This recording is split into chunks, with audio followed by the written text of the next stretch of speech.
is classified as endangered species.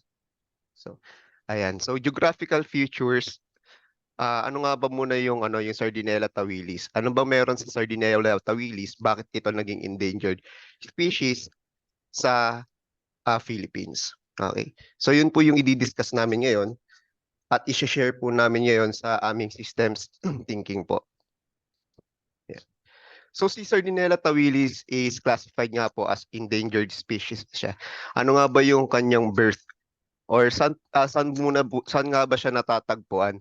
Natatagpuan po yung ating Sardinella tawilis sa Taal Lake. Ayan.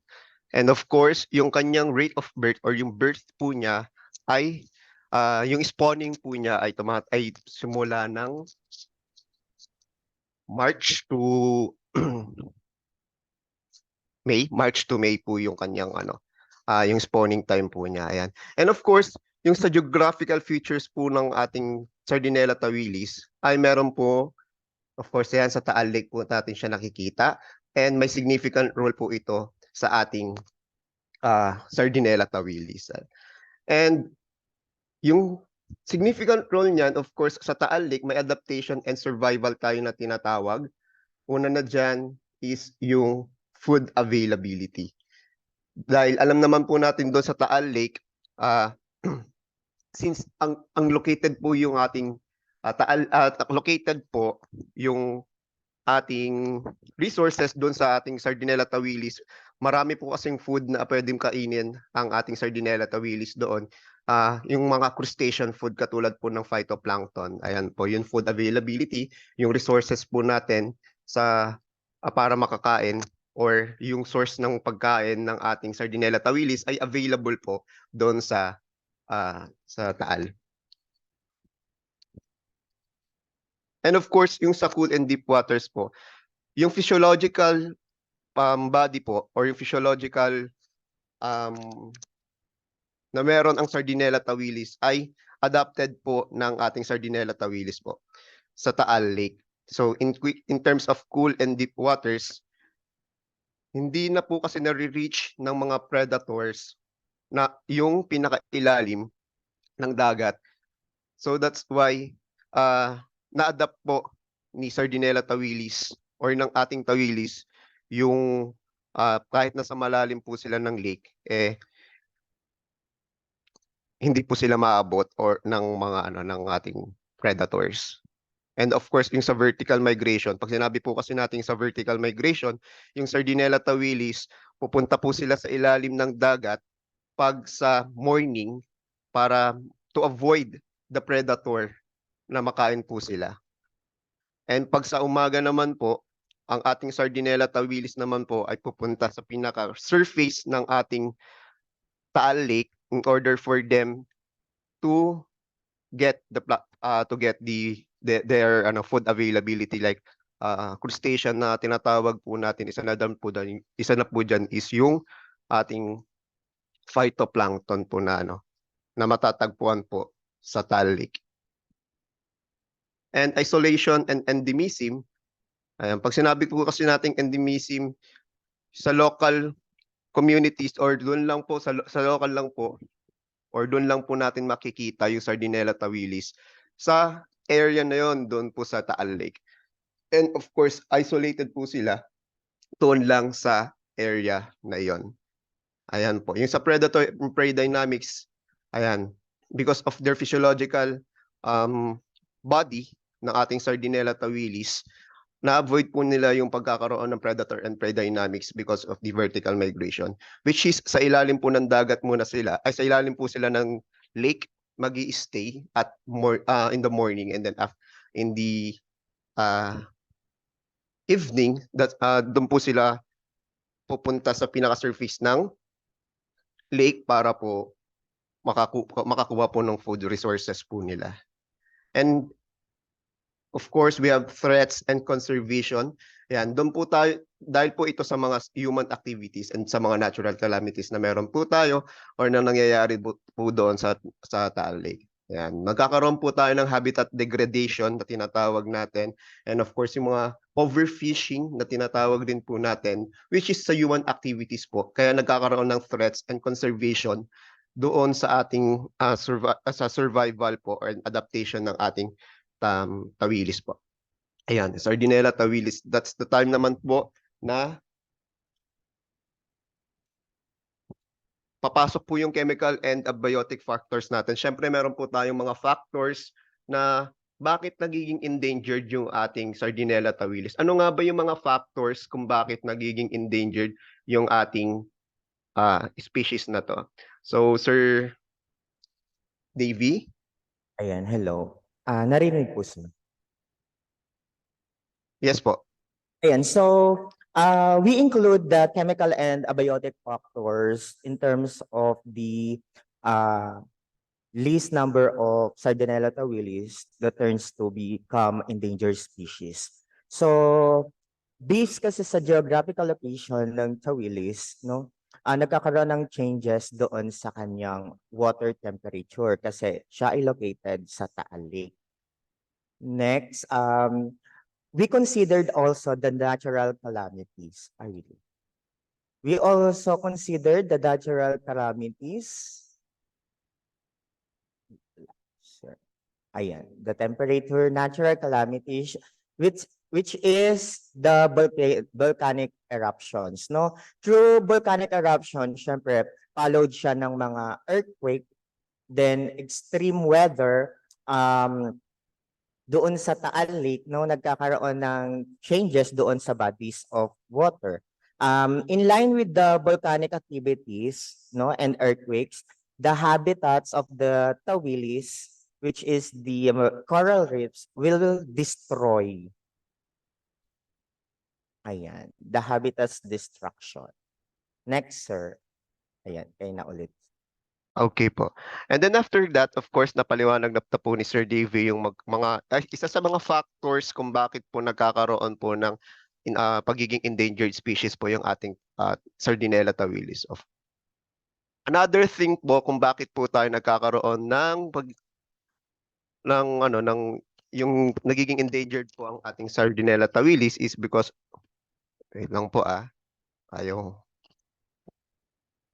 Ayan. Because of the local community itself. So, yung nakasurround po doon sa Taal Lake, isa rin po sila sa mga factors kung bakit po nagiging lessen yung number ng ating Sardinella tawilis. Around 40 to 50% na lang po yung population ng tawilis. Isa sa mga activity dan na nagkakaroon kung bakit nalilesen yung amount or yung population ng Sardinella tawilis is because of the fish pond. Ayan. So once na nagkaroon tayo ng tinatawag natin na fish pond, that's the time na meron tayong papasok dyan yung invasive species, no? Yung invasive species, of course, pag sinabi nating invasive, nagkakaroon ng invasion ng iba't ibang species doon sa local community or doon sa location sa Taal Lake, and it may lead to survival of the fittest na tinatawag natin. So yung mga weak species na nabubuhay sa Taal Lake, so dominated by the strongest species like tilapia po. Yan. And paano nga ba natin mako-conserve itong extinction ng ating species na to, yung tawilis. So of course, dapat meron tayong tinatawag na biodiversity conservation with the help of local government. Ano nga ba yung dapat na gawin ng local government in order for them to conserve the tawilis? Meron tayong dapat tawagin dyan na long-term plan. So yung long-term plan na yun, hinati ko po yan sa dalawa. Yung long-term plan na yan ay makakatulong para ma-survive o ma-conserve natin yung ating species na ito. Una na dyan, yung legislation and enforcement. So by the legislation and enforcement, they will be the one to guide the local community itself para sabihan yung community. Mabigyan po sila ng rules and regulation on the proper fishing po. And of course, the community engagement and education. So with the help of community engagement and education, by the local provided by the local government. No, magkakaroon po ng mga seminars regarding po doon sa proper fishing po, and of course sa pag-conserve ng ating Sardinella tawilis. So by that, the local community itself will aware na dapat ganito yung i-conserve natin ang Sardinella tawilis because of the population itself, bumababa na rin po.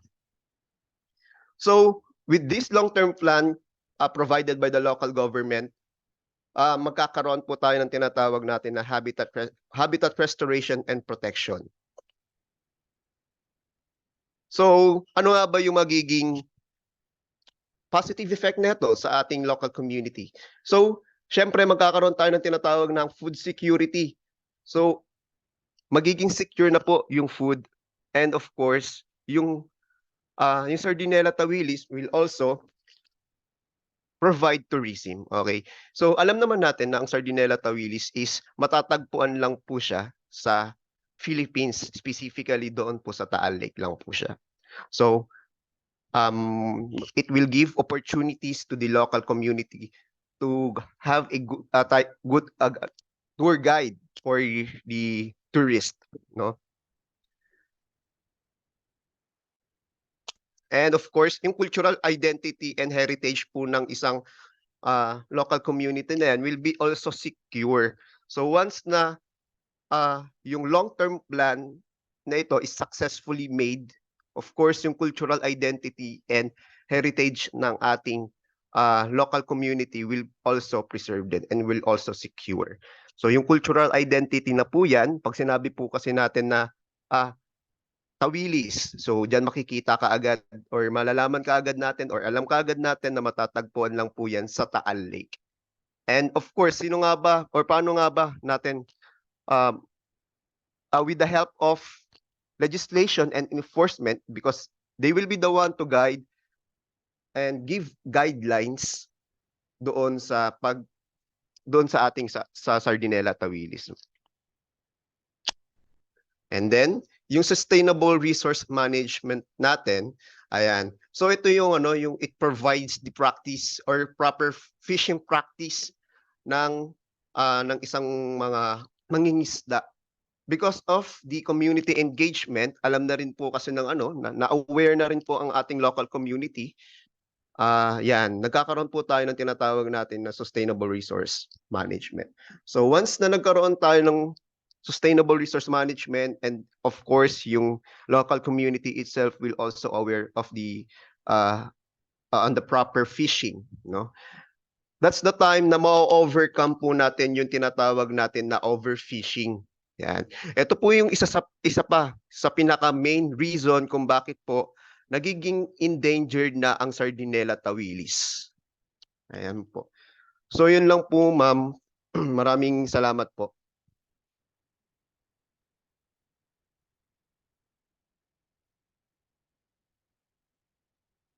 And thank you, Group 1, for presenting to us what is Sardinella tawilis, how it became endangered, and what we can do in order to prevent its extinction. Okay, let's give them a virtual round of applause. Thank you, Group 1. So next, let us move with Group 2.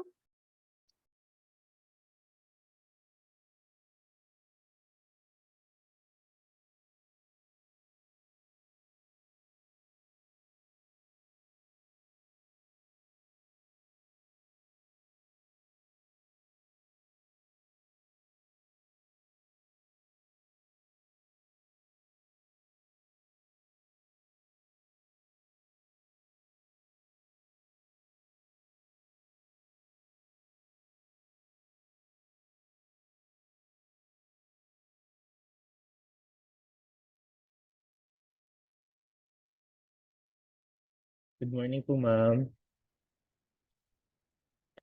Ma'am Jen, Ma'am Carla. Good morning po.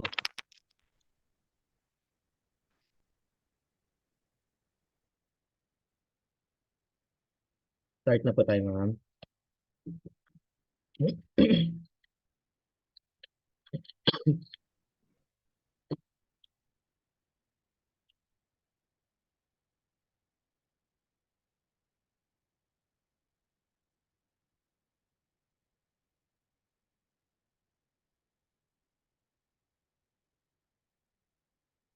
Okay po.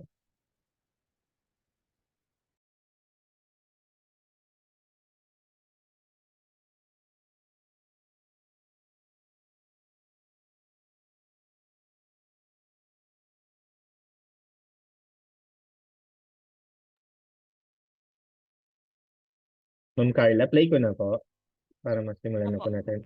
Okay po. Opo.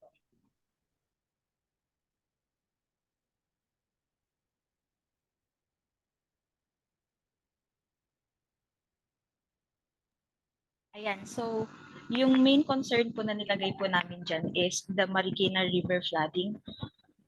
Ayan, so flooding, we all know that there's, ayan, nagkakaroon po ng flood sa Marikina. It's because of the location. Kasi that is, Marikina is a river basin from the mountainous areas of Rizal.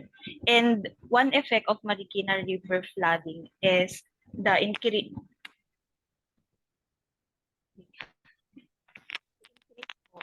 Kapag meron pong river flooding, nagkakaroon po ng increase in human or animal or chemical waste. And then after that,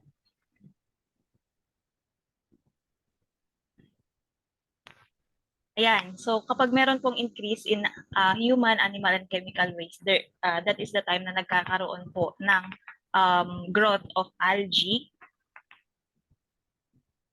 Ayan. And ayan, so another effect po ng growth of algae, kapag marami pong algae sa river, so ang nangyayari po, there is less level of dissolved oxygen. Bakit nga po less po yung level of dissolved oxygen? Kasi nga po, kapag nagkakaroon po ng decay of the death of algae, so ang nangyayari po, it uses oxygen from the water.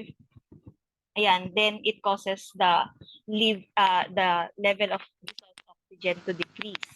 And when there is a decreased level of dissolved oxygen, that is the time na nagkakaroon po ng less number of fishes. Kasi nga po, yung mga fish, they absorb dissolved oxygen directly from the water into their bloodstream through their gills. And after that, if there is a less number of fish, the effect will be less livelihood. Ayan, so bakit less livelihood? So it affects the fishermen that are living near the rivers. And in the long run, magkakaroon po ng effect in the economy. Ayan, so after that,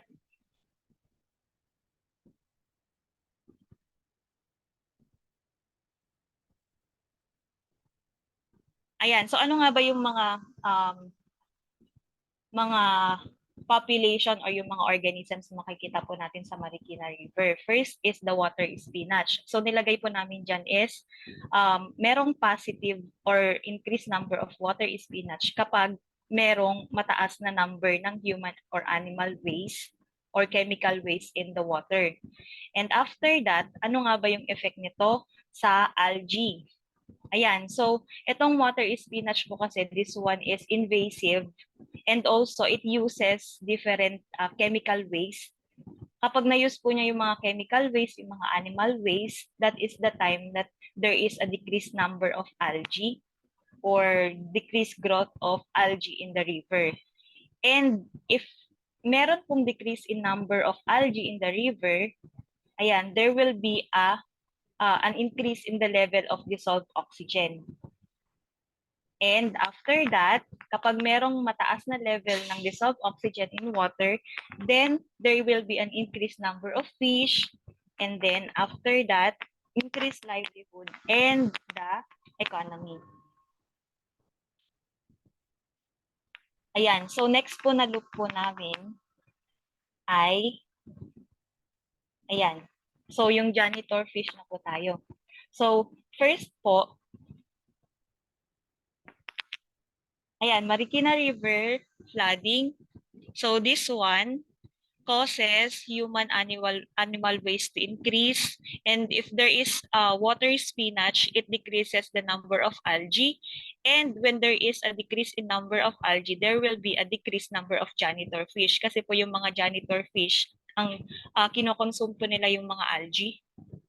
And after that, there will be a decrease in soil erosion. Bakit soil erosion po? Itong mga janitor fish kasi, they increase or they lay their eggs in the slopes in the river banks, yung mga slopes po, and it causes the river banks to be porous, and after that, nagkakaroon po ng soil erosion. And after soil erosion, ayan, nilagyan po namin siya ng solution, which is the integrated river management basin. Kapag nagkakaroon po kasi ng soil erosion, nag-accumulate yung water doon sa may river, and then pag nag-accumulate yung river, bumababa po yung capacity ng river to hold water, and na kokontrol po yung or nagkakaroon ng hindrance doon sa flow ng river. So, after the integrated river basin management, just like yung dredging po and yung reconstruction po ng mga river banks, nalilesen po yung river flooding.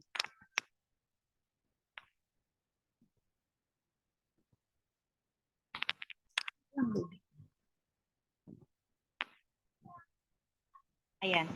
Next po.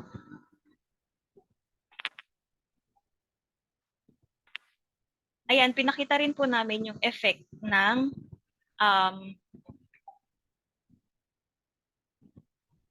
effect kapag wala po yung water spinach. So from Marikina River flooding into the human waste, nadadagdagan yung human waste, and there is an increase in algae. Kapag mataas yung algae, mataas po yung number of janitor fish. And then, kapag mataas yung number of janitor fish, then mas nagkakaroon ng erosion, nag-erode yung river banks. And then, the solution is, ayan, so integrated river basin management. And since that is a solution, it decreases Marikina River flooding.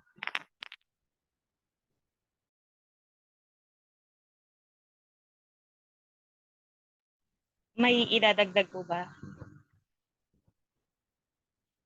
Sir Paul and Ma'am Jen?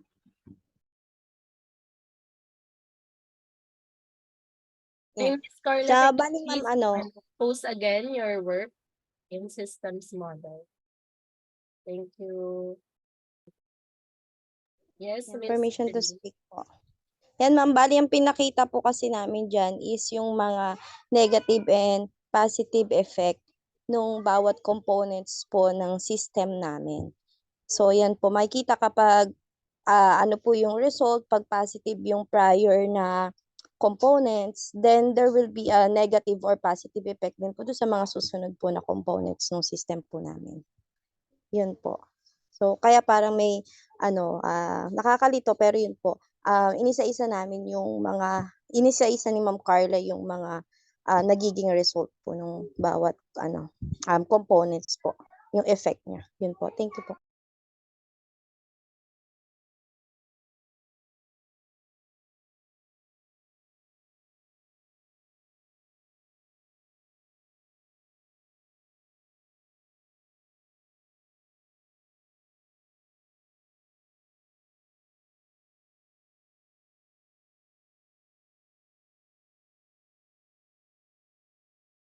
Okay, I think group 2 is done.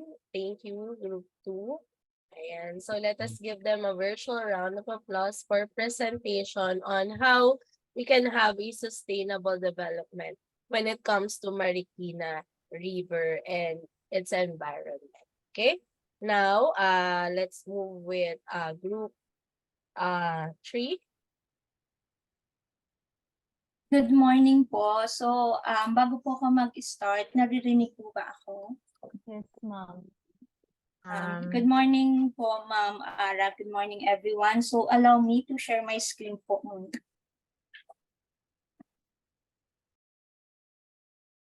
Nakikita po ba, mga moms?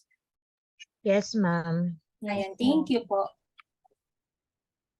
Okay, so this is our system model from the activity entitled Let's Fight Dengue. So here is our systems model. Here in our systems model po, we will be able to explain the nature of dengue, ano pa ba? Yung occurrence of dengue in different biological levels, and most importantly, yung prevention of dengue spread in the community. So let's start by understanding dengue. So dengue is a viral infection po caused by the bite of a Aedes aegypti mosquito po. So for us to better understand dengue, intindihin din po muna natin yung life cycle ng Aedes aegypti. Okay, so yung life cycle po ng Aedes aegypti, just like the other species of mosquito, it undergoes 4 stages. So magi-start siya sa egg. So during egg po, nililay po ang eggs ng Aedes aegypti sa mga stagnant water. After ng ilang days, approximately 3 days, okay, yung egg ay magti-turn into pupa. Okay, just like egg, nasa water din po ang pupa stage. And after pupa, after 2 to 3 days, magiging larvae siya and it will turn into mosquito. So, yung Aedes aegypti po, only female Aedes aegypti lang po ang nakakapag-transmit ng dengue virus sa humans. Now, in terms of transmission, okay, yung dengue virus, also known as DENV, enters the human body sa transmission stage through the bite of Aedes aegypti. Now, sa humans po, once na makapasok po yan sa ating cells through endocytosis, pag nakapasok po ang virus sa cells ng katawan ng tao, it will cause cell damage. So, because of cell damage, as a response, magkakaroon ng inflammatory response yung katawan ng humans na infected ng dengue virus comes from the Aedes aegypti mosquito. So, as a result, makakaramdam po ng flu-like symptoms ang humans na infected po ng Aedes aegypti.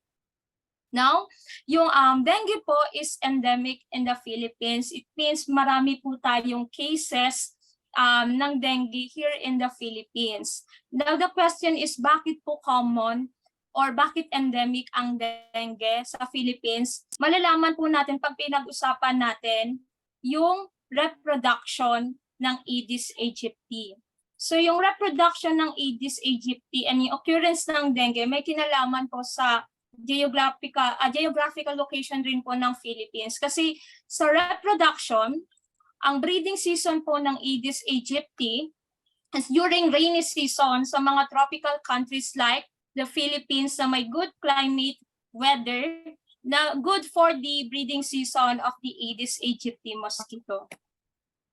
Yung reproduction in terms of breeding ground, okay, yung mga residential areas, commercial areas, industrial sites, ito po yung mga areas na good, marami pong nagpo-produce ng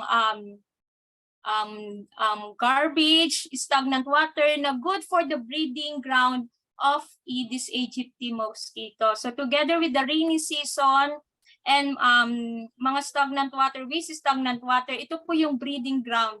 Gustong-gusto ng mga Aedes aegypti mosquito. That's why po, okay, endemic po yung dengue sa Philippines. Now, in case po na ang humans ay maka-experience ng flu-like symptoms, pwede pong mangyari sa kanya is hospitalization or worse po ay death.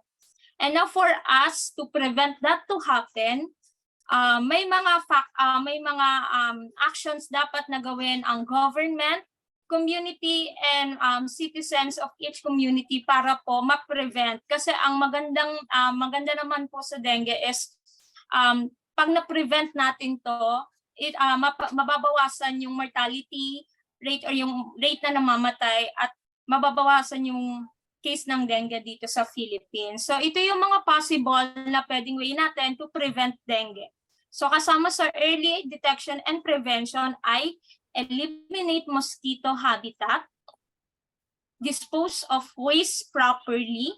So here sa dalawang unang actions na to, matatanggal natin yung waste stagnant water, which is the breeding ground of Aedes aegypti mosquito. Pag natanggal natin yung breeding ground, syempre hindi na makakapag-produce yung Aedes aegypti, mas malilesen yung cases of dengue. Another preventive measures natin is through public spraying. So public spraying naman po, ang ating malalabanan dyan is yung mga pupa and larvae kasi ayan po yung tinatarget ng chemicals na ginagamit sa public spraying. Ayun yung pinapatay niya. And dapat ma-make sure din ng government na ang ginagamit na chemicals sa public spraying ay yung mga eco-friendly na mga chemicals na hindi rin makakadamage sa ibang living organisms sa environment.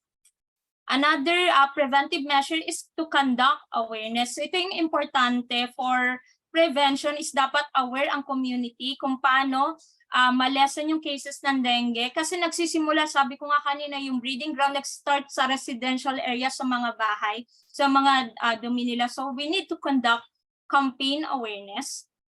And of course, meron ng available ngayon, vaccination. Nakaka-prevent po itong dalawang to, yung conduct campaign awareness and vaccination to lessen the amount of dengue cases. That's why po may kita natin sa araw dito na may nakalagay na negative sign. Okay. All in all, pag nagawa po natin itong early detection and prevention, mga measures na to, we can achieve sustainable management of the spread of dengue. Ayun lang po, ma'am. Kung mayroon pa pong maidadagdag ang aking ibang mga kagrupo.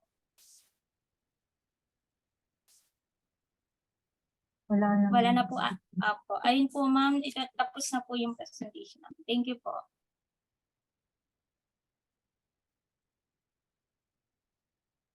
Ayan, thank you, Group 3, for your presentation on how to have a sustainable management when it comes to the spread of dengue. Ayan. So next, let us move with Group 4. And let us give a virtual round of applause for Group 3.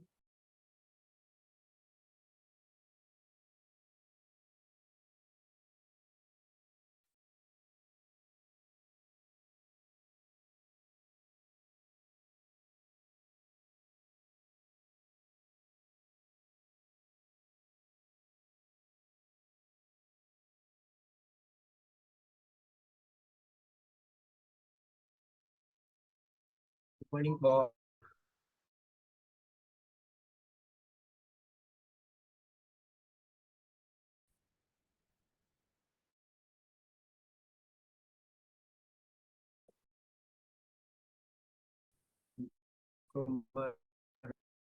Good morning, sir. Ako na po mag-share screen.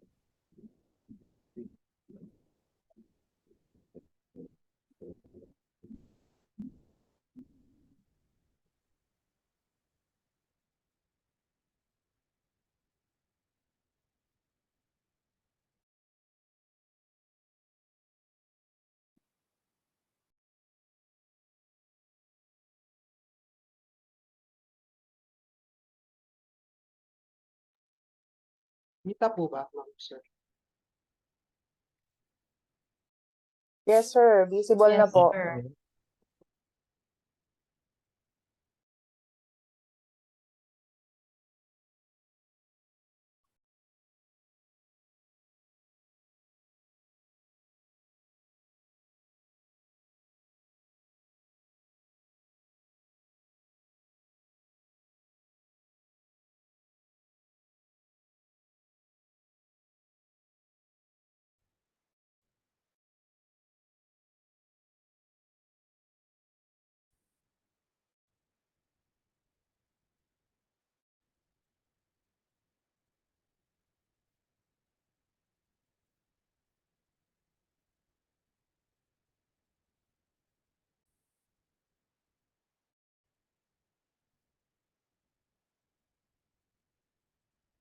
Ayan, hello po.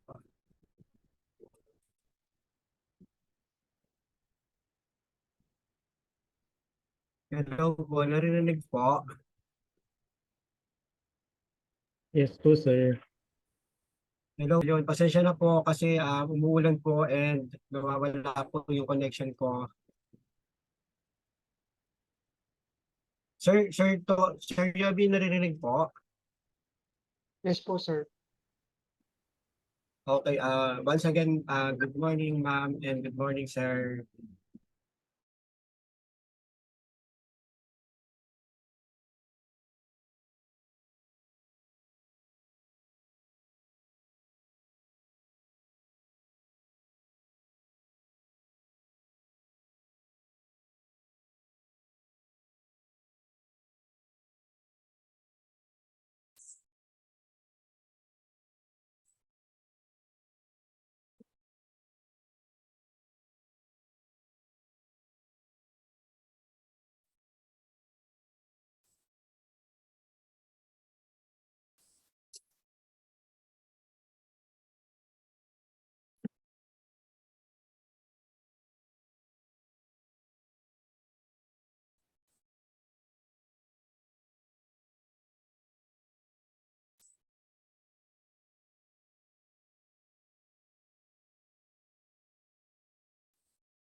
Hello?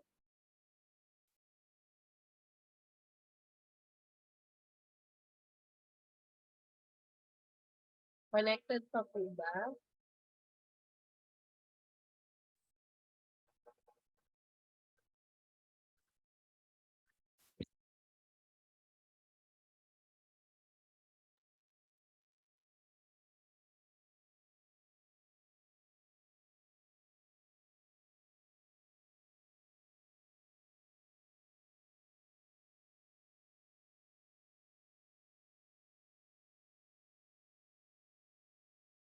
Hello? I think disconnected po si Sir Daniel.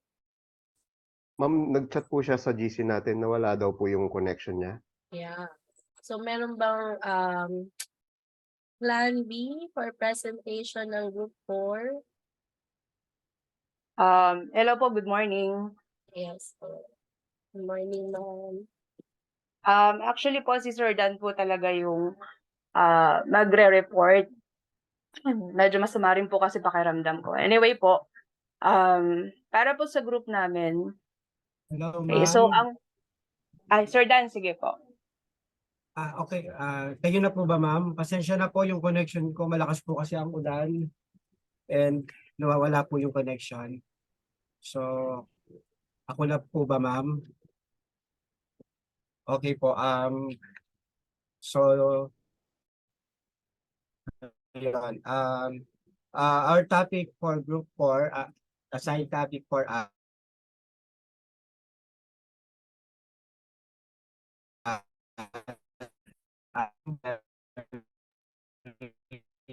Okay. Nawawala si sir. on food waste as compost. Sir, next. Hello.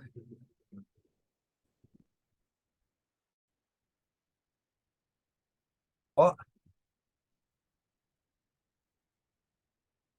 Hello, ma'am, sir. Yes, sir. Okay Nadidinig po. naman, ma'am. Nadidinig naman po, sir. So we all know that our source of energy, source of food is our environment. So di ba dito po natin makikita yung plants and vegetables and also animals and fishes in our environment. So nagkakaroon siya ng yung mga food industries.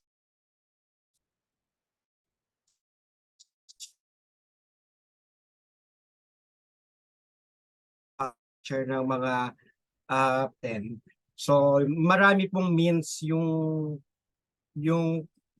process or para makarating sa atin in terms of so restaurant, supermarket, retail outlets. So yun po yung mga means na makarating sa atin yung food. Pero during that process, nagkakaroon na ng yung sa storage, sa transport, nagkakaroon na sila ng spoilage or nagkakaroon na ng nandiyan yung pest, tapos yung inadequate climate control. So isa sa mga factors that affecting or that our food will become spoiled. So tapos dito na po papasok yung food waste. So yon, yung food waste also because of the overproduction of food. So nagkakaroon ng food waste. So after food waste po is meron tayong tatlong factors. So ito yung cellular or organismal. Next is the population, and third is the ecological.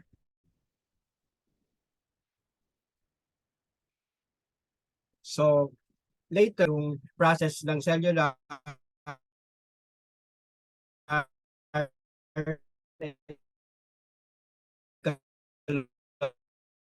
to you the effects on food waste. So nakita effects. Number 1 is the positive and the negative. And number 2 is the negative. So let's discuss muna the positive. So the positive one is the recycle. So yan, yung recycle po is ito po yung pag pinrocess natin yung food, so pwede siya maging animal consumptions and food compost, tapos pwede rin siyang maging convert into energy. So kapag ka po siya naging recycle yung food, so okay po siya para sa environment, which is, sabi nga ko kanina, environment is the source of our food. So nandiyan po yung mga animals and plants and vegetables. So makikinabang din po yung, or magiging maganda rin po yung environment pag na-recycle yung waste natin, yung mga food waste natin. And second is yung pag naging waste na siya talaga. So dito sa atin, we discussed that we have awareness on recycling, and we have awareness also in segregation of our waste, diba, from biodegradable and non-biodegradable. Kaya lang nakita namin na yung level nung segregation is nasa baba lang. For example, in school level or in house level. Pagdating sa collections ng garbage is ganun din, nagkakahalo-halo rin. So nawawala yung, for example, yung mga food na namimix din. So tapos napupunta sila sa dump site or landfill. So pag ganun po yung nangyari, napunta sila sa landfill. So nagiging methane gases siya. And methane gases plus carbon dioxide and chlorofluorocarbon.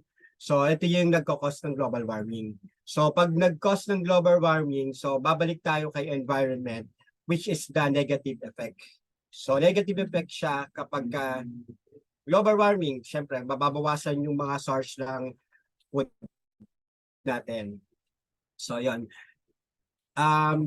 Group mates. Yes, sir. Dito po sa cellular organism, paano po ang process? Okay. Sa cellular or organismal level natin, that is the process of food waste. Turning into compost involves different factors. So such as we have decomposition microorganisms or macroorganisms. So yung mga microorganisms po natin, sila po yung nagpapabilis or nagpapadali ng activity. Kaya para ma-decompose or ma-breakdown, yung tinatawag po natin mga complex organic compounds into simpler forms. So meron pong other process din bukod po dun sa decomposition microorganisms natin, like yung mga tawag nating fungi, bacteria, na pwede po silang mabuhay in different temperatures. So we have psychrophilic, we call them as a cold-loving bacteria na pwedeng mag-exist at certain temperatures level or at level of 6 to 8 degrees. And katulad ng Pseudomonas vibrio or vibrio ay isang example siya ng psychrophilic. And we also have mesophilic. So when we say mesophilic bacteria, dito po ay mild range bacteria found between 58 to 107 degrees Fahrenheit. And they are very highly efficient aerobes, as well as the primary source of bacterial decomposition in the composite pile. So, responsible din po siya for building heat to support the thermophilic populations. And example po ng mesophilic bacteria natin is yung cyanobacteria. So, marami rin po mga iba't ibang klase ng cyanobacteria under ng mesophilic. We also have thermophilic, and we call this as a heat-loving bacteria that can exist between 105 to 140 degrees Fahrenheit. They perform the most intense decomposition work in the shortest period of time. And yung thermophilus natin are responsible for the composting temperature spike that disables plant pathogens and kills undesirable seeds. So example po under ng thermophilic ay yung Thermos aquaticus.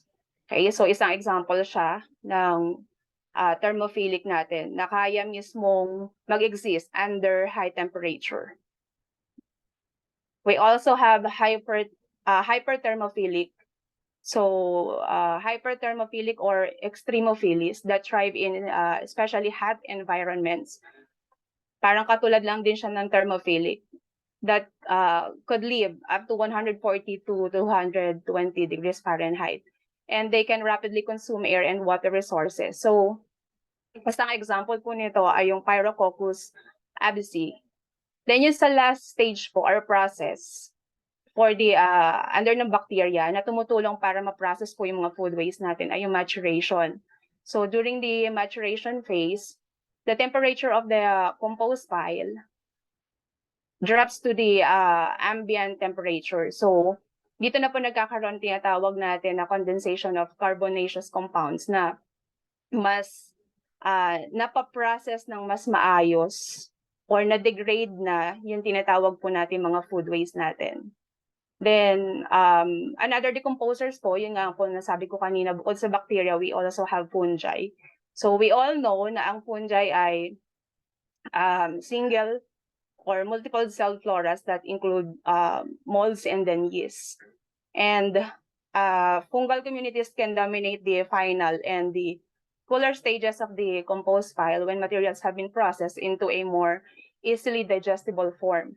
So actually, we have different microorganisms to process the food waste. So itong dalawang to ang sinama lang po namin or tinatawag nating mga microorganisms. So meron pa tayong mga macroorganisms, yung mga earthworms, mga iba't iba pa pong klase ng mga organisms na tumutulong to process easily the food waste. Then another process po under ng cellular or organismal na pwede makaapekto sa process ng food waste natin or mas mapabilis to is yung tinatawag nating oxygen availability. So when we say oxygen availability, yung composting procedures natin can be aerobic or with oxygen and also anaerobic without oxygen.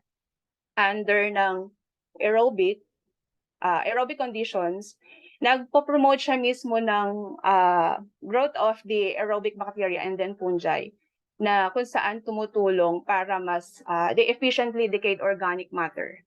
So malaking factor po yung tinatawag nating oxygen availability sa structure mismo ng ating mga compost pile or the porosity of the material. So kung wala po yung tinatawag nating aerobic and then also anaerobic possible po yung composting procedures natin ay maapektuhan. And also, we also have another factor na pwedeng makaapekto is yung tinatawag nating moisture content. Moisture or we call it humidity, that is the very necessary for the metabolic reactions for the multiplication of the microorganisms. Pero it doesn't mean na pag wala tayong mga organisms na yun, or however, there are, when the drying does not kill organism, but only prevent them from other multiplication. So yung tinatawag nating moisture content should be maintained with a suitable range lang ng 40 to 60%. Yung proper moisture na tinatawag po natin, or proper moisture level natin, nag-i-ensure siya mismo ng composting material na hindi mismo mag-waterlog. Kasi malaking epekto po nito kung mag-waterlog mismo yung ating composting or yung compost po natin. Then we also have carbon to nitrogen, or we call it C Ay, over ma'am. N ratio.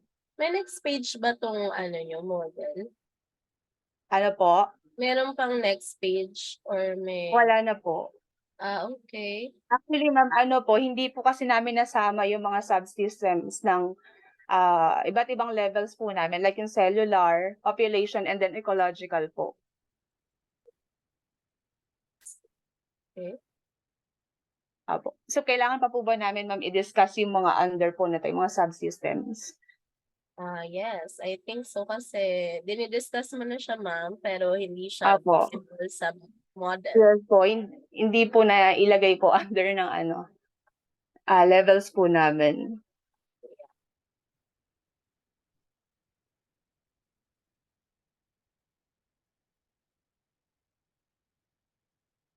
Okay, so another po is yung carbon to nitrogen ratio natin. So when we say C over N ratio, that is the measure of the relative amounts of carbon and also nitrogen in our composting material. So meron tayong mga carbon and also nitrogen materials.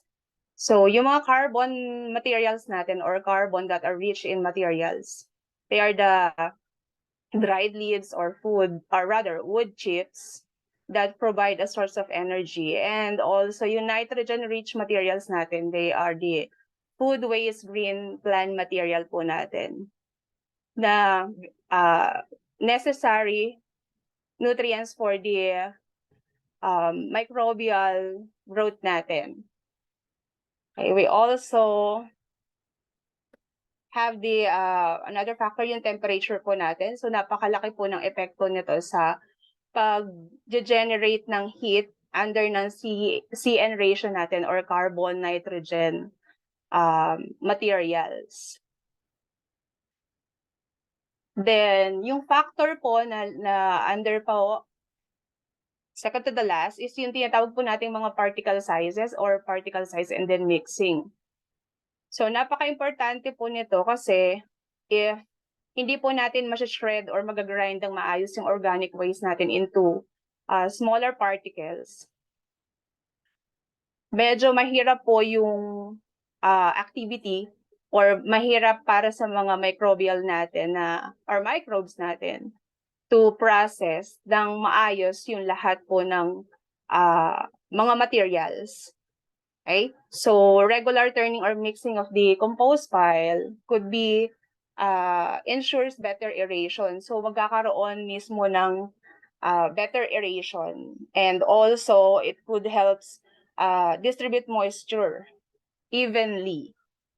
Okay, so yung isa po ay yung pH level natin or power hydrogen level.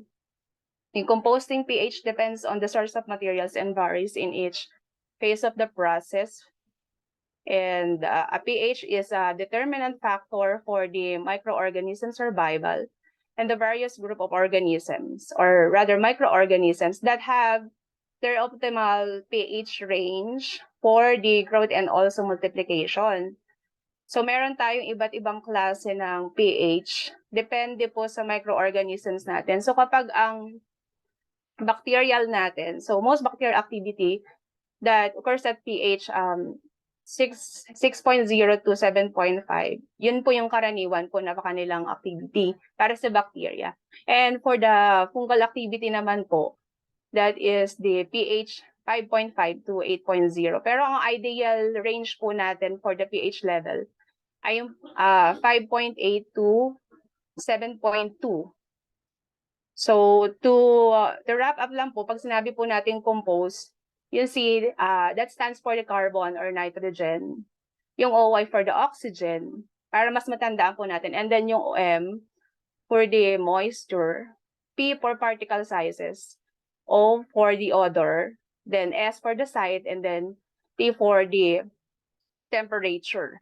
Now, at the population level po, the turn food waste into compost involves a coordinated effort that includes din sa mga tinatawag po nating management systems, or rather, yung waste management systems natin, mga communities, households, and then businesses. So when we say population, alam naman po natin na involved tayo mismo dito. Para yung mga food waste po natin ay mas ma-manage natin na mas maayos. So mahalaga po na mayroon tinatawag na public awareness and education. So that is the raising awareness among the general population about the benefits of composting and the impact of food waste in our environment. And we know na very crucial po para sa environment natin ang walang enough na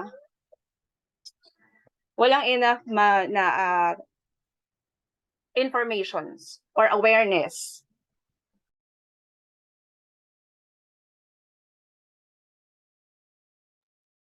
Okay?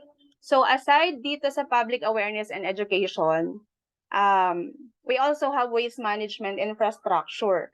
So adequate waste management infrastructure is very essential for facilitating all the large-scale composting of food waste. So kailangan po talaga merong proper collection systems ng mga ng mga food waste natin. Another is yung composting programs and initiatives from the government, municipalities. So dapat po may mga ganong klase ng program para mag-support mismo sa composting of food waste natin. Actually, meron po mga iba't ibang klase ng management or Republic Act of Ecological Solid Waste Management. So under Republic Act 103 of 2022. So isa po dito yung tinatawag nating that prohibits open dump site of waste disposal, prohibits the burning of solid waste, and also Ecological Solid Waste Management Act that requires the segregation of solid waste. Okay, so yun po, may mga dapat po tayo collaboration and partnerships with other government para po yung waste management natin ay hindi po maging ganong kahirap. Okay?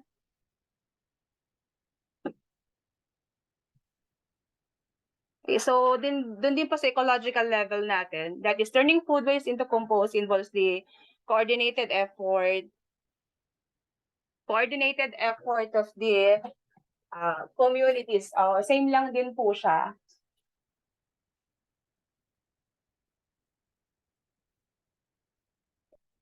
So, same lang din po siya dun sa, parang that is similar to population level po. Okay. So, yun lang po yung namin, yung mga other subsystems under po ng cellular up to ecological.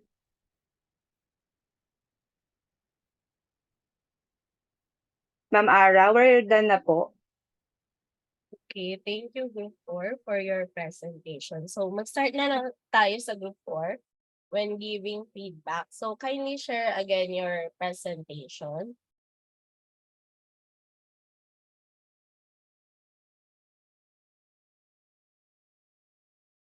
Group 4, kindly share your presentation.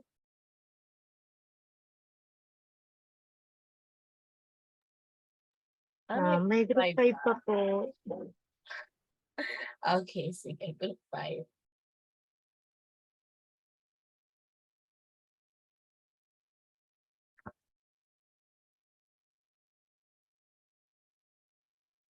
Good morning everyone. Am I audible po? Yes po. Yes, ma'am. Thank you po.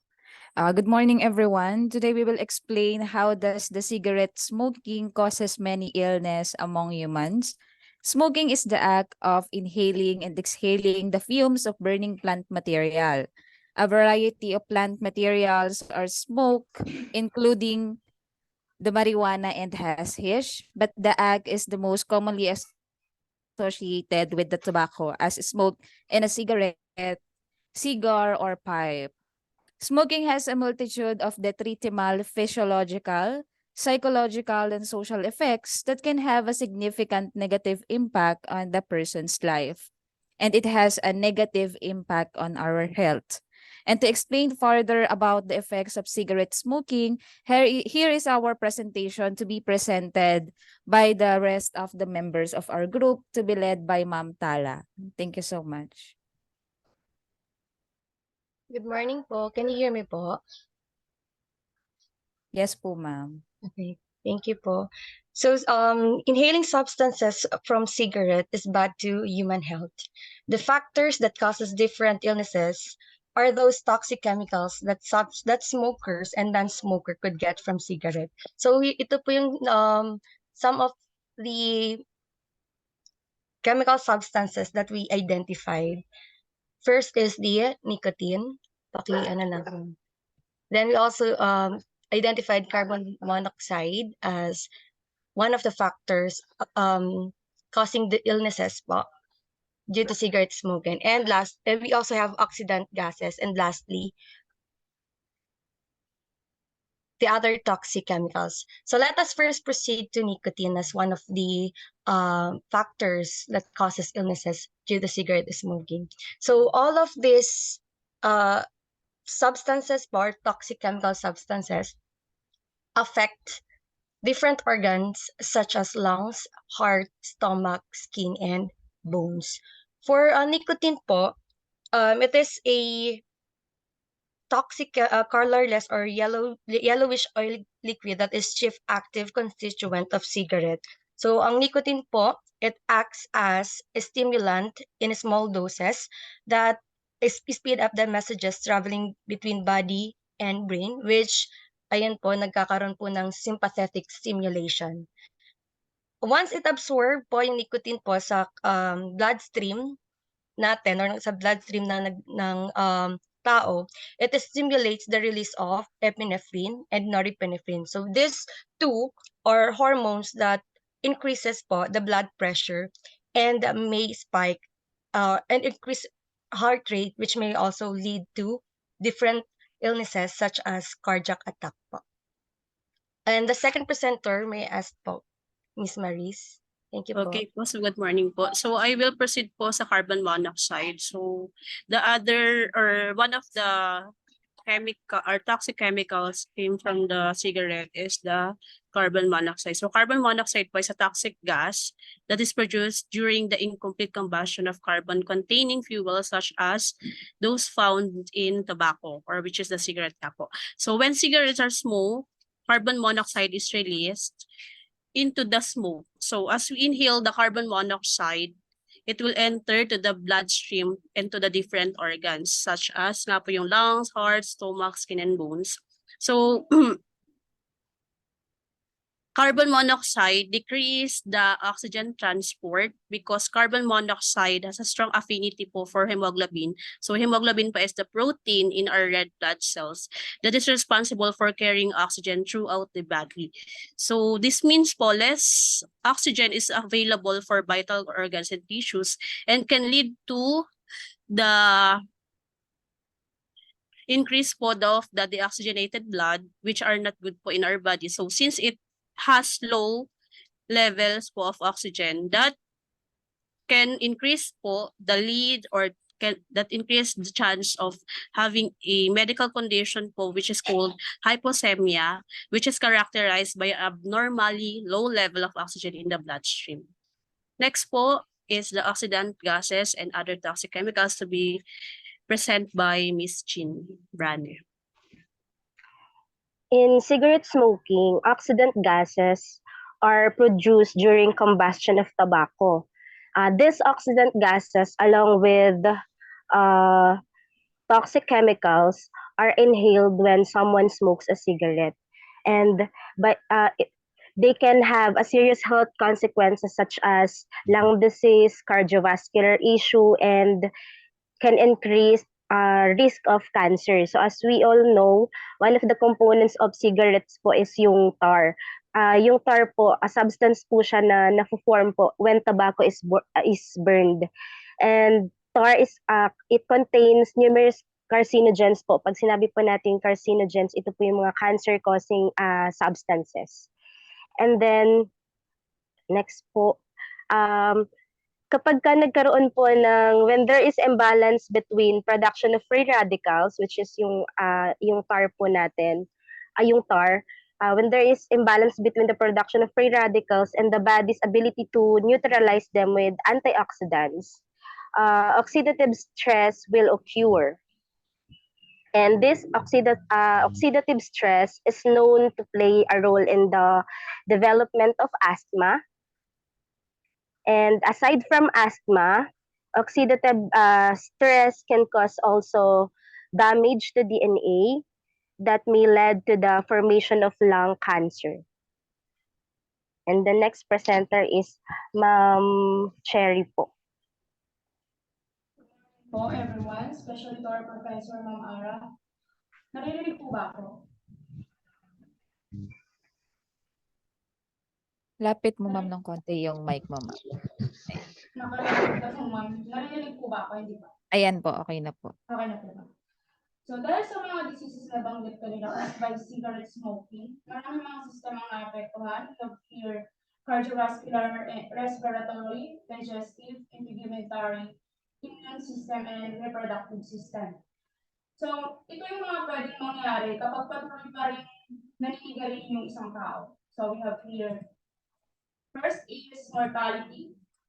So, tataas yung bilang ng mortality, followed by infertility rate. Next, we have premature aging. Next is healthcare costs. Then, it causes economic impact. So, paano ba natin mababawasan yung mga epekto ng mga to dahil sa paninigarilyo? So, isa sa mga naisip namin, we have physical activities. So, ano po ba yung mga physical activities? We have indoor and outdoor activities. So, sa outdoor activities, kabilang na po dito yung marami naman pong outdoor activities. So, naglagay lang po kami ng 3. So, we have swimming, jogging, hiking. So, marami pang iba. Followed by bowling, dancing, and jumping rope. So, lahat ng mga to, kapag patuloy natin ginagawa, syempre, inaalagaan natin yung katawan natin. So, iiwasan na rin natin yung maninigarilyo. Kasi nga, bakit ka pa nag-physical activities? Kung maninigarilyo ka lang din, sisirain mo lang din yung katawan mo. So, lahat ng mga to, mga activities na to, it can promote. So, mapapataas natin yung prevention or promote smoke-free environment. So, kapag lahat tayo or lahat ng mga tao naninigarilyo, so gagawin to, mababawasan or maiiwasan yung cigarette smoking na pwedeng ikasira ng katawan natin or katawan ng mga naninigarilyo. Ayun lang po. Thank you po. Okay po. So since we already discussed the negative impacts of cigarette smoking, so there are a range nga po of options available to help you stop smoking. So getting support at your free local stop smoking services gives you the best chance of success. So stopping smoking is the best thing you can do for your health, and there are a range of tools and services to help you succeed. So ayun nga po, so self-discipline na lang din po siguro para po magkaroon po tayo ng smoke-free environment. So thank you po, and dun lang po ang aming presentation. Thank you.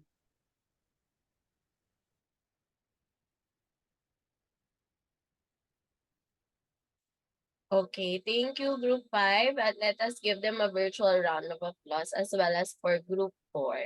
Yan.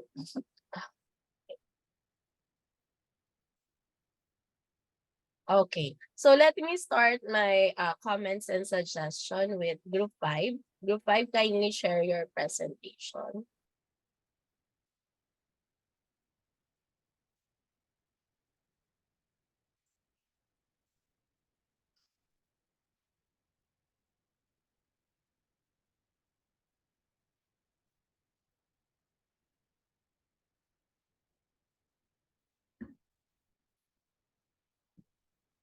Ma'am, naka-ano siya, presenter's view.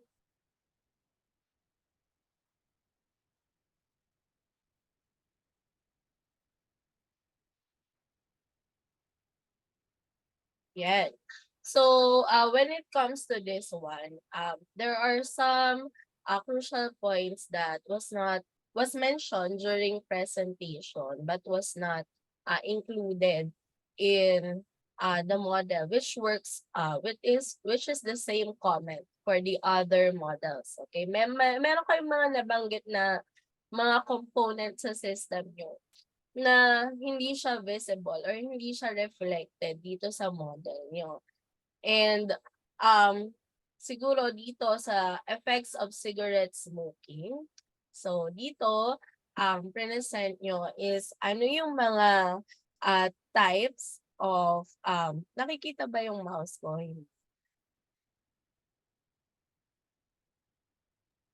Hindi po, ma'am.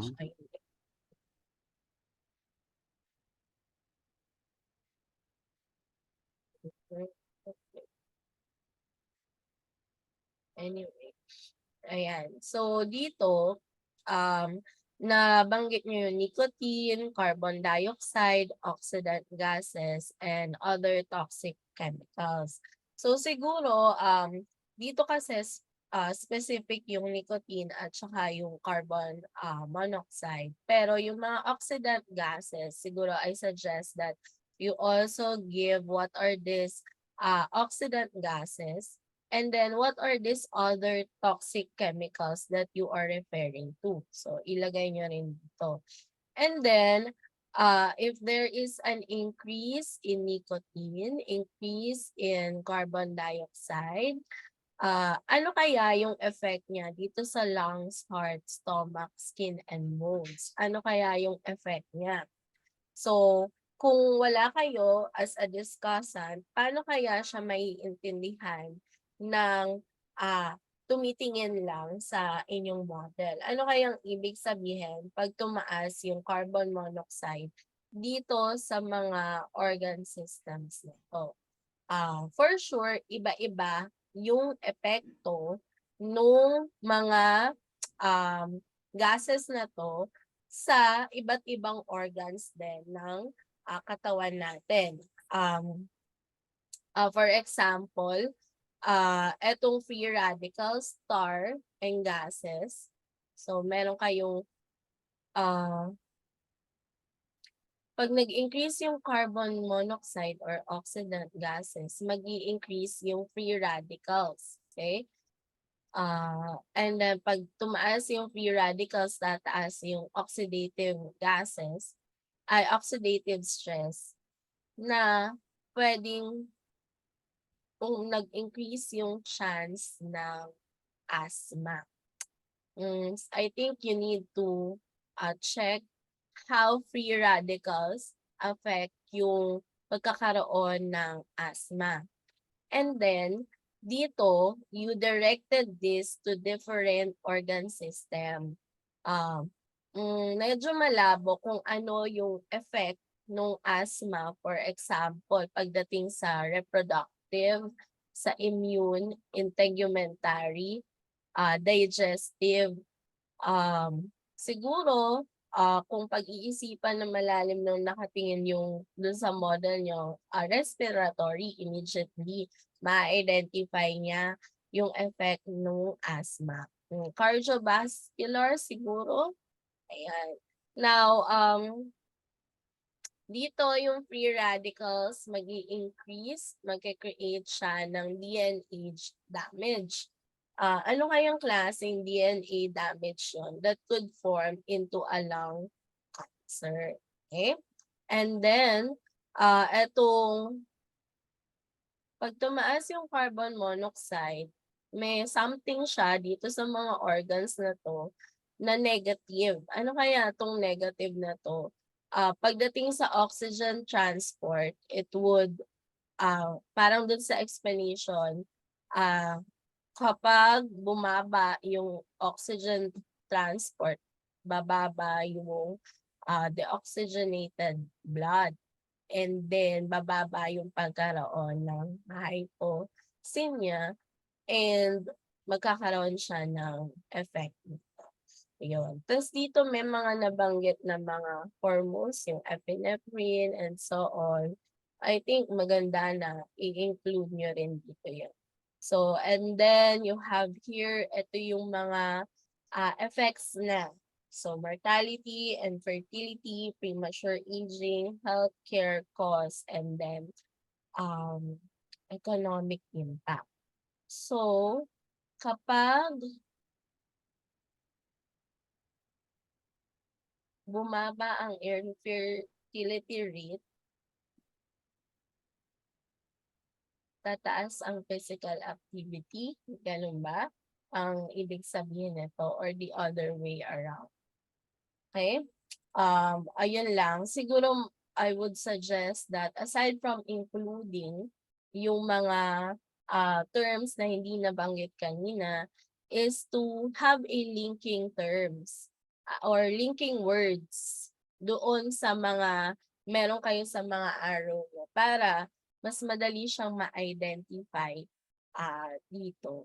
Yan. Okay? Ayan. So, promote smoke-free environment. So, you can promote smoke-free environment by doing physical activities. Okay. Sige. Ayan. So, I suggest na paghiwa-hiwalay niyo itong organs, itong organ system, ano yung effect niya, rather than pinag-cluster niyo siya into one. And then, parang it works for all na yung nagiging effect niyon. But rather, meron pa kayo ditong lung cancer na dapat nandito siya nakakonect. Blood pressure, siguro dapat nakakonect siya sa cardiovascular system. Iyon. So, kailangan mas mahimay-himay niyo pa siya. Okay? Next, let us move to Group 4. Group 4, kindly share your presentation.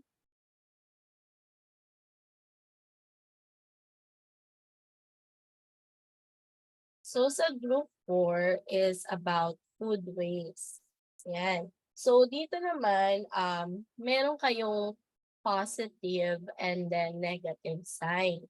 So, kapag nag-increase yung animal consumption, food compost, convert into energy, ano kaya yung magagawa niya sa environment? Nag-i-increase yung ano. Okay?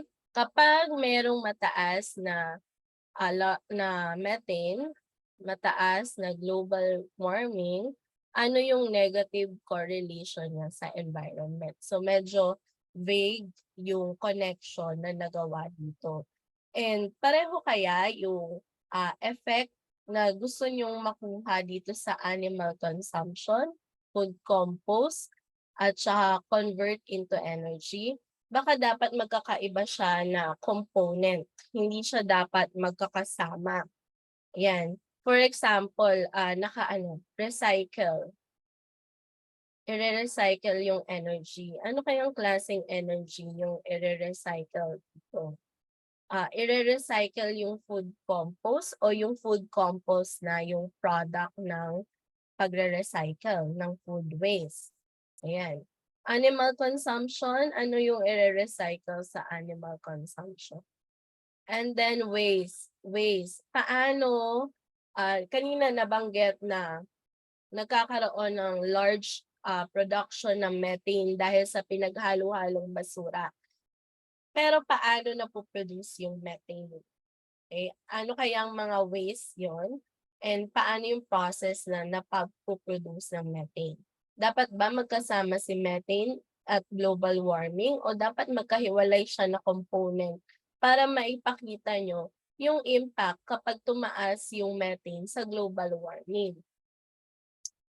And then, meron kayong mga binanggit na iba't ibang components, ecological, population, cellular organismal level, na maganda na ipakita nyo dito. For example, you mentioned microorganism.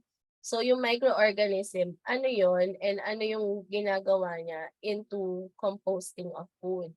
Siguro maganda din na i-focus nyo or i-highlight nyo kung paano ba nako-compose yung food waste. Although na-mention naman siya during the discussion, you give maganda na meron kayong ano yung what does compost stands for. Okay? Pero saan siya naka-reflect dito? So maganda na mai-reflect niyo siya dito sa model niyo. Population, nabanggit nyo kanina na population, alam naman natin that this deals with humans. Okay? So humans yung sinabi nyo. And then, siguro meron din kayong dapat na idagdag pang ibang population of organism. And then you mentioned community. Community is another type of system na pwede nyong idagdag. So, okay? Etong mga to, siguro dapat ipaliwanag nyo or ipaghiwa-hiwalay nyo ano yung storage, ano yung transport, tapos biglang nagkaroon ng mold, nagkaroon ng pest, and then nagkaroon ng inadequate climate control. Tapos kinonnect nyo siya sa food waste. Paano siya naging connected sa food waste? Okay? And then, yung food industry, itong mga to, ayan. So siguro okay na to dahil makikita naman natin na food industry sila, pero yung individual siguro hindi. Hindi siya part ng food industry. More likely, restaurants, and then supermarket, and then dito kayo maglagay ng overproduction. So pag may overproduction, sa line kayo maglagay ng overproduction, and then doon siya nag-create ng food waste, doon sa overproduction na yun. Yun. Okay. So next group.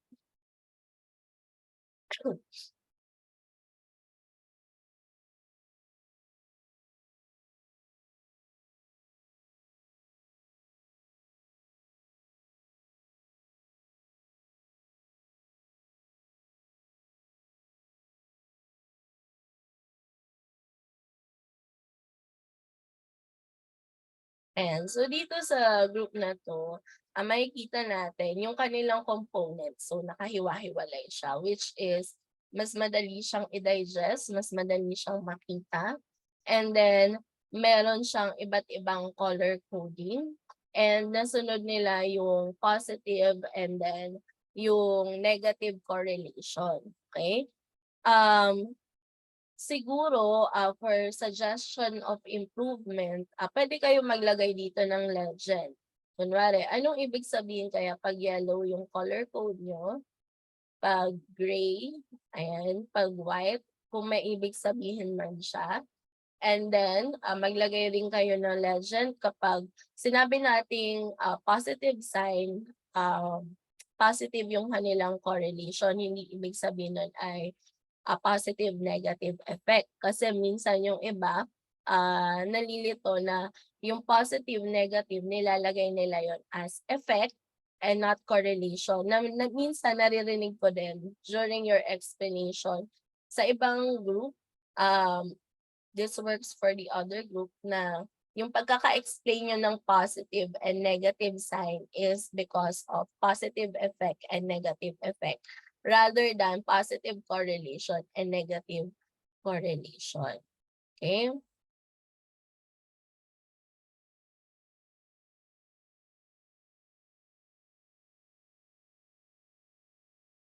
Siguro, dito lang. So maganda to na ipakita nyo yung life cycle ng mosquito na nagkakaroon ng dengue virus, and then transmission stage. Dito lang, death, pag nagkaroon ng magdi-decrease ang death kapag tumaas ang early detection and prevention. Okay. So, ayan. Okay. I think this is good. Okay. Next group.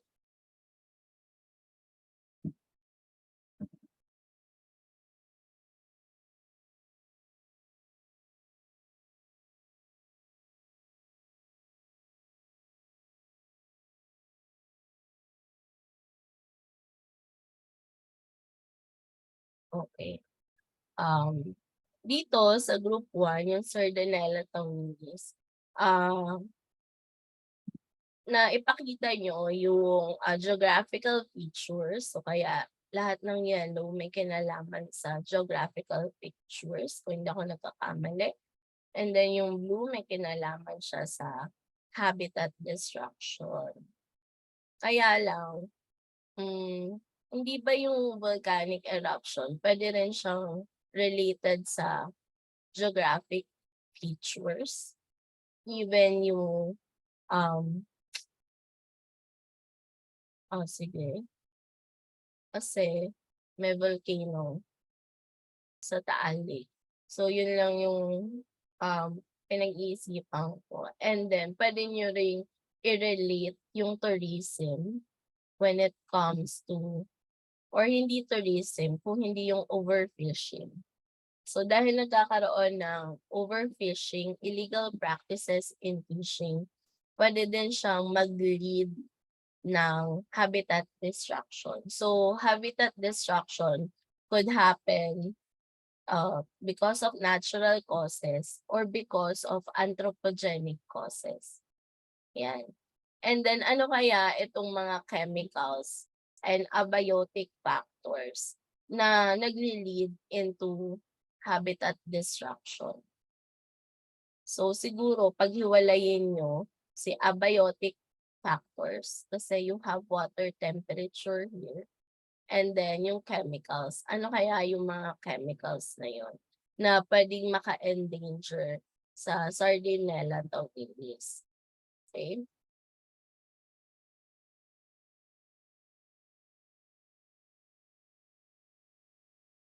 And then dito when it comes to dun sa solution, so maganda na you provided a long-term plan through legislation and then community engagement. Ayan. And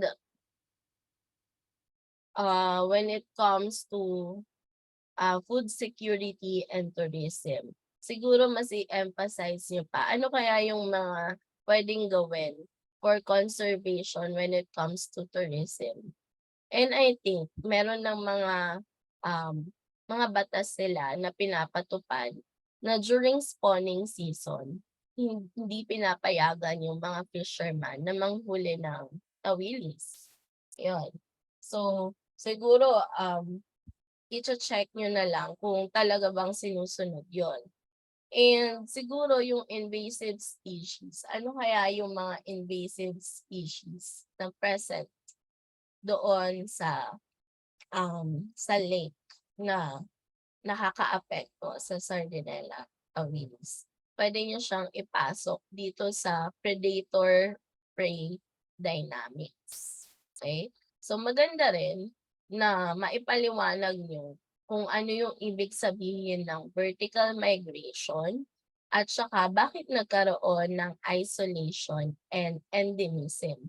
So instead na naka-list lang siya o naka-enumerate lang etong mga nilagay nyo dun sa adaptation and survival ng mga components, maganda rin siguro na meron kayong mga dagdag na components para mas ma-explain nyo ano yung kinalaman ng endemism sa presence ng Sardinella taurinis, yung cool and deep waters, sa geographic features na nagkaroon ng sa community ng taurinis. Yon, para hindi siya naka-enumerate lang or naka-list.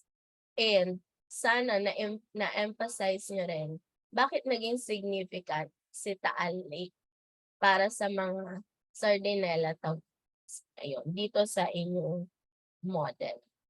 Okay? So, thank you, Group 1. And then, wala kayong naging positive and negative correlation sa model. Next, Group 2.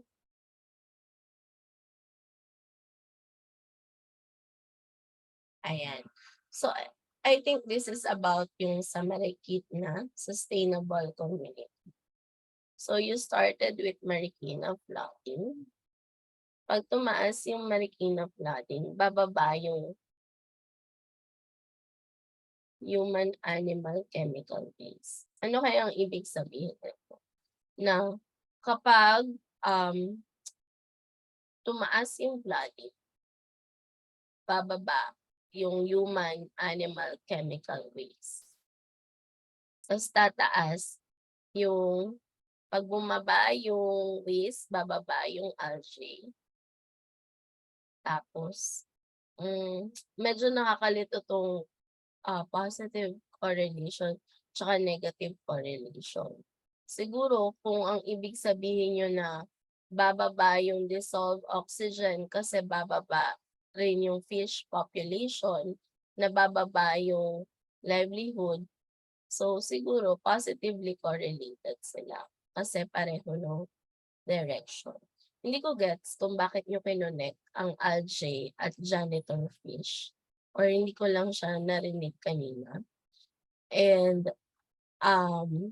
paano, ano kaya yung mga integrated river basin management na pwedeng gawin? So siguro dapat i-elaborate nyo kung ano yung practice pagdating sa river management, kasi yun yung tanong.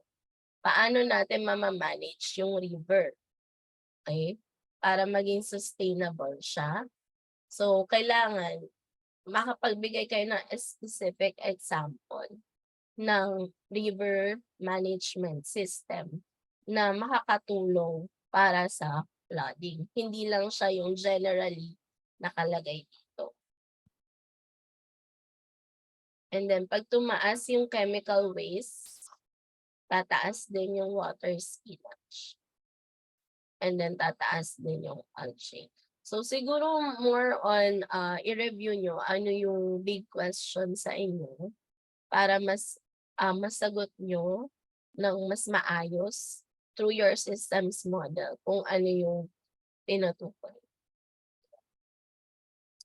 So, thank you for all your presentation. Since this is your second time making your systems model, and dun sa systems model, kailangan, kasi siya yung visual representation eh. So, kahit na wala kayo to explain yung model nyo, madali siyang maintindihan ng audience na hindi na kailangan itanong kung ano yung mga meron doon sa connections na ginawa nyo. Now with this, to summarize our discussion on Module 1,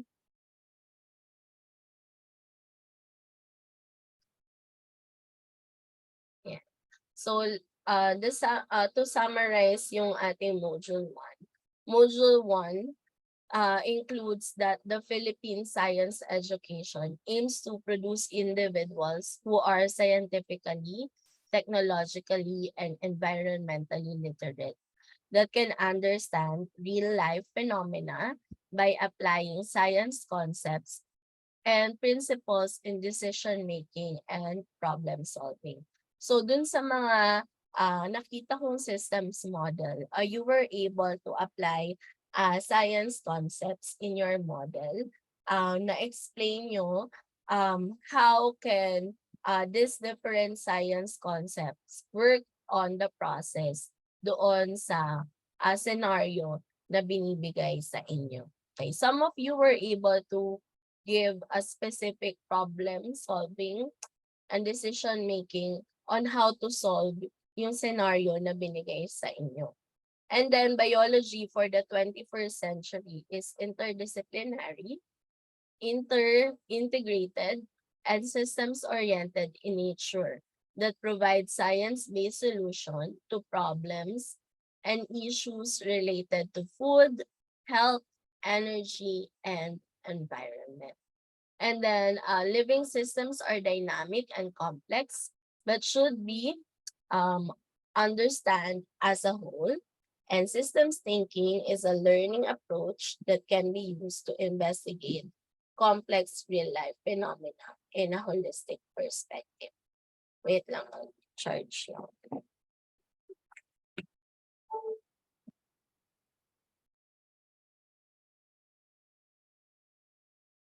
Okay. So with your systems model, so nakita natin na integrated siya when it comes to different systems works in our ecosystem and in our environment. And then kahit na yung binigay na scenario is related to food, to health, or to energy, connected pa rin siya into the other parts of the system. And then this can be used to investigate how we can have a holistic perspective. So nakikita natin yung kabuuan ng system into different biological level. So pag sinabi natin different biological level, so ang pinakamalaki is yung biosphere, and then you have your ecosystem, your community, population, and then organism, organ, and then cellular level. So ganun siya i-explain. Or it could also be integrated in the perspective of economy, environment, and even in social aspect. So systems thinking has 3 dimensions with 8 characteristics. First is systems organization. So you need to recognize the components within the system and identify the relationship. So dun sa mga models na pinakita nyo, you were able to identify yung mga components na kailangan dun sa systems model. So some of you were able to provide components that has a direct influence in the model and indirect influence in the model. Some of you have mentioned components which may not be reflected in the model but was given during the explanation or presentation. Then identify the relationship. So you were able to identify the relationships of the components that you made. Okay, that leads to systems behavior. So you were able to understand its interconnection, recognize the feedback, so yung positive and negative correlation, and then the dynamic behavior, how it moves in a cyclical manner, and then you're able to differentiate the different types of variable and flow. And then systems modeling use 2 types. So first is conceptual model, and then the other one is simulation model. So yung ginawa nyo is nandito pa lang sa conceptual model. Okay? Simulation model use computer applications in order to simulate kung ano yung pinapakita doon sa systems. Okay? Now with this, I'd like to thank you for participating for Module 1. And this has revealed to us that science reveals that all life on Earth is one. Okay, so through the connections and interconnections that we made through our systems model, we can see that everything is interrelated and everything is interconnected.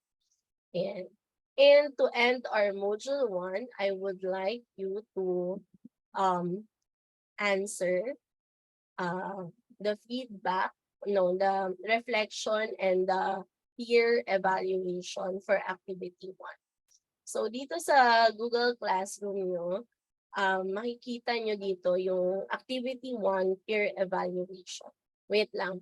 So dito sa activity 1, dito nyo ilalagay yung PowerPoint na ginawa nyo. So i-attach nyo na lang dito yung PowerPoint. Pwedeng isa lang sa member nyo yung mag-attach, pwede ring individually. Just make sure na merong pangalan yung inyong PowerPoint. And then next is yung inyong peer evaluation. So sa peer evaluation, paano niyo siya gagawin? Una muna is you will grade, evaluate yung systems model na ginawa ng 5 grupo. So lagay nyo dito group 1, 2, 3, 4. So kapag group 5 kayo, you don't need to evaluate your group. So ilagay dito kung ano yung group number nyo and then your name. And then ang i-evaluate nyo ay yung ibang grupo. So you will evaluate them using this criteria, yung system structure na ginawa nila, systems behavior, systems modeling, and cross-level reasoning. So ito yung rubrics. So you will give them a score of 1 to 3 if they identified small number of components, siguro 10 or below yung number of components nila with low degree of complexity and vague relationship. Ibig sabihin, hindi napakita yung interconnectedness ng mga components and medyo kapag tinignan nyo yung relationship nila, para sa inyo, medyo vague siya. Hindi nyo maintindihan yung connection, bakit nila pinag-connect yun. Proficient, 4 to 6 points. Moderate number, probably 15 to 11 to 15 components with moderate complexity of relationship, predominantly linear. Ano yung ibig sabihin ng predominantly linear? Component 1, arrow. Component 2, arrow. Component 3. Okay, so linear siya. O kaya pababa. O, nakalista lang yung mga components na binigay. Okay? Highly proficient, 7 to 9 points. Probably this would be 16 to 20 components. Linear and non-linear interconnection. So hindi lang siya basta naka-enumerate, naka-point na eto, nag-increase to, but rather meron pa siyang mga ibang connections within doon sa subsystems. And then distinguish, very clear yung connections na ginawa, pinakita yung relationship niya in hierarchical order. So makikita nyo clearly ano yung mga components pagdating sa organ level, ano yung mga components pagdating sa population level, and then clear yung pagkakakonect niya. Naiintindihan nyo yung connections na ginawa nila. Next is systems behavior. So causal relationship are mainly linear and monocausal. So cause and effect lang or increase and decrease lang yung pinakita nila.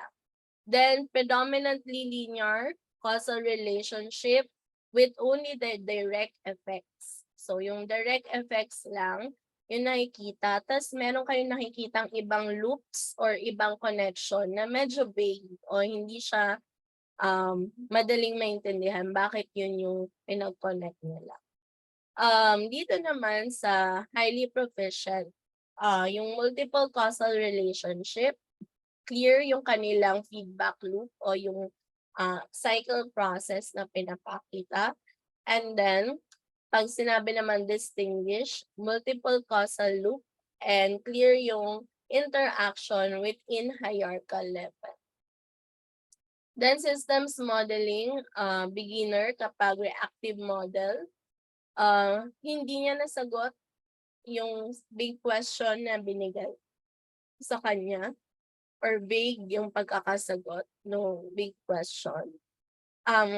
Kapag naman proficient, systemic model, okay yung model nila pero may mga pinapakita sila sa model na vague yung pagkakasagot sa big question or hindi direct yung pagkakasagot sa big question. Kapag highly proficient, ay direct yung kanilang analysis and synthesis, and nasagot nila explicitly and clearly yung big question. Okay? And cross-level reasoning. Pag sinabi natin cross-level reasoning, pag beginner, root and descriptive. Ibig sabihin, yung description nila or yung explanation nila is focused on describing what it is. Dinidescribe lang yung function nung isang component, low yung integration niya on how it functions in the system. Yung hows and why, hindi niya ina-explain. More on what, yung kanyang explanation that we can already read in books that is provided for us. And then root and explanatory, kapag yung explanation niya, na ipakita niya yung science concept behind that, and then meron siyang inputs that are integrated and napapakita niya yung how o yung process on paano nag-work yung component na binigay niya. Meaningful and descriptive for highly proficient. Strong yung emphasis ng function ng component sa system, and it shows the link of structure and function to the phenomena. However, there is no mechanistic reasoning. Pag sinabi natin no mechanistic reasoning, ay hindi niya na ipaliwanag yung step-by-step process. Paano nangyari yung pinakita niyang connection doon sa link na yon. Okay? Now, meaningful and explanatory, ito yung nakapagbigay na ng dynamic explanation. Pero kahit na dynamic siya, clearly explain yung hows and why and what nung mga connections na pinakita to answer the big question. Okay? So, again, ito yung pointing system.